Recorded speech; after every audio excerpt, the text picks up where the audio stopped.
সন্দেশ বানাবো, তাই দুটো বিস্কুট নিয়েছি। দেখো কি সুন্দর করে এই দুটো মিক্সিতে বেটে নেবো, এই দুটো বিস্কুট খুলে। দাম তো মুদিখানা দোকানে গেলেই পাবেন। ভেঙে যাচ্ছে, আমরা ভেঙে এইভাবে গুঁড়ো করে নেবো। নিয়েছি কি সুন্দর হয়েছে দেখো। আমি এতে গুঁড়ো দুধ 5 চামচ দিয়ে দেবো। এই চামচে 5 চামচ দিয়ে দিচ্ছি। আর অল্প অল্প করে জল নিয়ে এই দুধগুলো রেখেছি, দুধ আর চিনি, আর সেই জলটা অল্প অল্প করে দিয়ে মাখবো। বেশি দেবো না, দিলে কাদা হয়ে যেতে পারে। অল্প অল্প করে দিয়ে মাখতে হবে। দেখো একটু ঘি দিয়ে দিলে গন্ধটা আরও ফ্লেভারটা ভালো আসবে। তাই আমি ঘি দিয়ে আবার একটু এই শক্ত করে মেখেছি, খুব নরম না। দেখো কি সুন্দর করে মেখেছি, আর একটু মেখে নেবো, হয়ে যাবে। ঘি দিয়ে দিচ্ছি,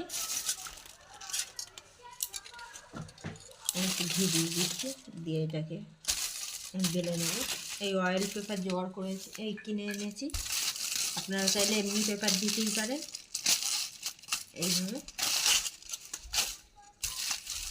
কাটো কাটো।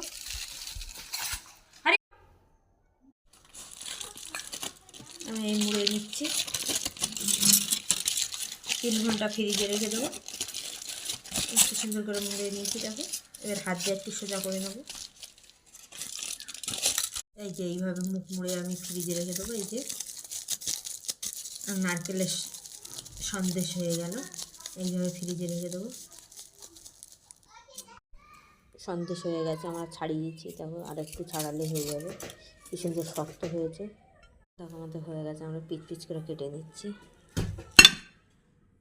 নারকেলের সন্দেশ হয়ে গেছে, পিচ পিচ করেছি। দেখো কি সুন্দর হয়েছে। দেখো কাটছি।